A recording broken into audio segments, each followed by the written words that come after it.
মুসলমান হয়ে ইমানের সহিত আমার বিল খায়ের খাতমা হবে, ইমানের সহিতই মওত হবে। মৃত্যুর সময় ফেরেশতা আসবে, এসে নিয়ে আর আপনার পানির গ্লাস দেখাবে।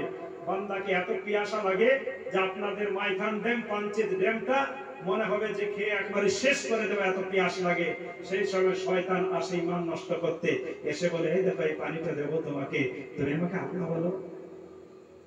সেরকম যদি খারাপ কাজ দুনিয়ার বুকে করে থাকা হয় যেগুলোর কারণে ঈমান নষ্ট হয়ে যাওয়ার সম্ভাবনা, সঙ্গে সঙ্গে জবান খুলে বলে দিবে দাও পানি তুমি আল্লাহ। বেশি ঈমান নষ্ট হলো, নাউজুবিল্লাহ মিন জালিক, ঈমান নষ্ট হলো, পানি তো দেবেই না, বরং সেটা পানি হবে না, বরং পেচ্ছাব হবে।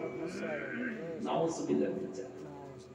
আমার ভাইরা, আপনারা কি জানেন আমাদের যিনি ইমাম আবু হানিফা রাহমাতুল্লাহ আলাইহি একজন বুড়ি প্রশ্ন করেছিলেন।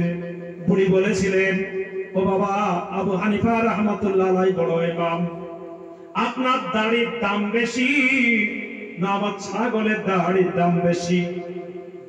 আমার বকরির ছাগলের দাড়ির দাম বেশি না আপনার দাড়ির দাম বেশি? আবু হানিফা রাহমাতুল্লাহ আলাইহি বলেছিলেন, মা